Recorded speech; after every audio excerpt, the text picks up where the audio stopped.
Are you ready for your anime morning? If so, let's go.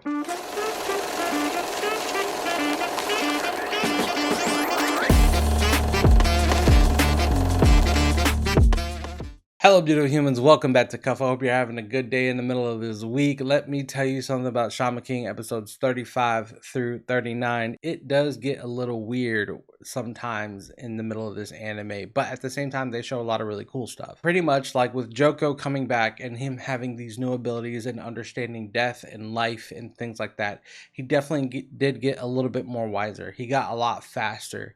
His senses got a lot sharper, but however, he lost his eyesight. Now, this is where I kind of start reaching this gray area because you don't know how much stronger he got. He's not that much stronger, but he is stronger in the simple fact that he does pose a threat to just about anybody he faces at the present time because he is decently fast.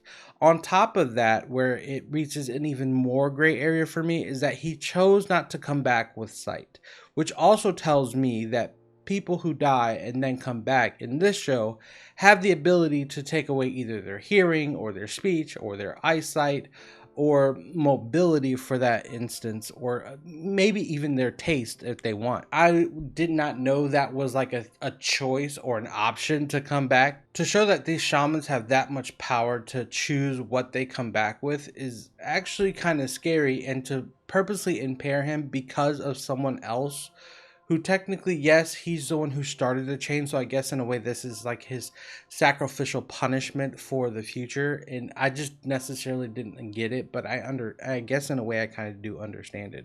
But either way, he did put up a really good fight, and though he was going to put his life on the line and lose anyways, Anna just kind of came out of nowhere and just like solved things in like a half a second and says, okay, y'all are done, that's it, it's over, no more. And gotta give respect to Anna, and I kind of again have to go back to say how strong Anna actually is. But moving on from that aspect and moving over to the Xlaws we turn out is kind of like a lie when it comes to their faith and stuff like that, and how the Golden Maiden or the Iron Maiden is pretty much not like this very high spiritual person, but just pretty much an orphan that they kind of brainwash, saying that she's a very special person, which kind of makes you think that the whole laurel of like what their belief and faith is was like a sham to begin with. And then they start talking about businesses and supercars and then a new way of dressing, which kind of reminded me of acting, because in acting, you can work on a character until you reach the costume. And then when you reach the costume stage and you're wearing what this character wears, you feel more embodied in that character, which that makes sense. But in this anime, I guess they try to take that implementation and put it in there. So it's like saying, hey, how you dress makes you stronger. And I'm like, oh, okay, well, that's really confusing, because it's like if something I wear would make me stronger, I'm going to wear whatever that is. But that's normally not the case. It's normally hard work and dedication. But I guess in this anime, it's hard work, dedication, dying, and then coming back to life. Yeah. Either way, we saw the fight of Michael and Lucifer, and that was like I guess like an interesting, not really much of a fight anyways.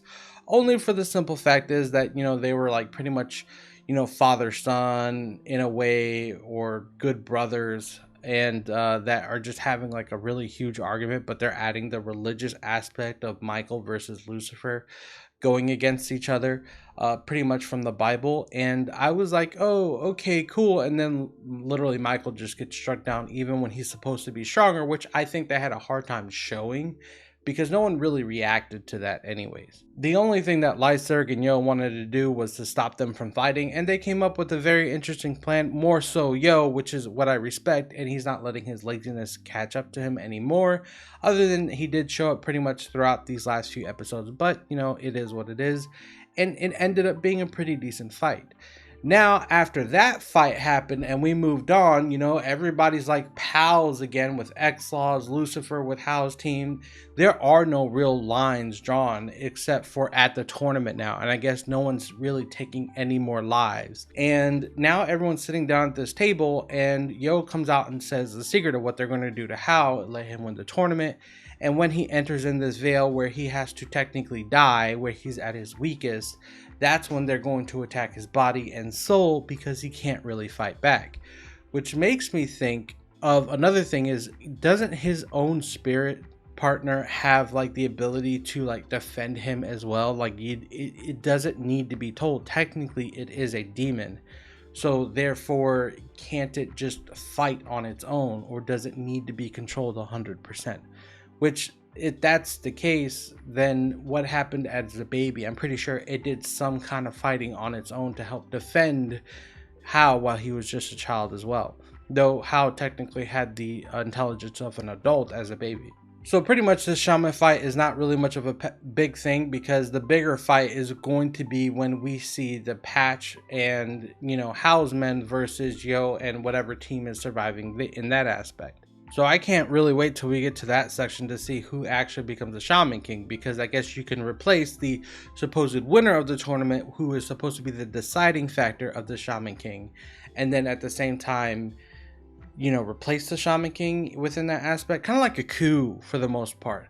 But I will say that this anime does get a little bit confusing, only for the simple fact of the matter is that when it comes to the Patch Tribe will say something, and then the show will actually kind of contradict that. For example, like the Patch Tribe is literally saying, hey, the winner of the Shaman fight will be the Shaman King, and therefore, you know, we'll be able to say what happens to the world, or how they see it for the most part as God.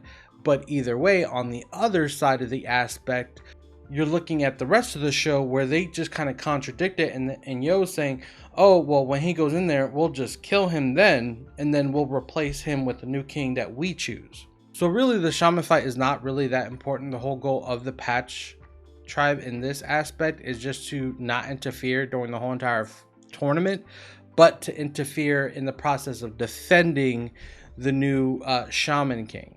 Other than that, that's pretty much what happened in the last few episodes, and I'm kind of can't wait to see how it's going to progress, or what else is going to happen, or if more people are going to show.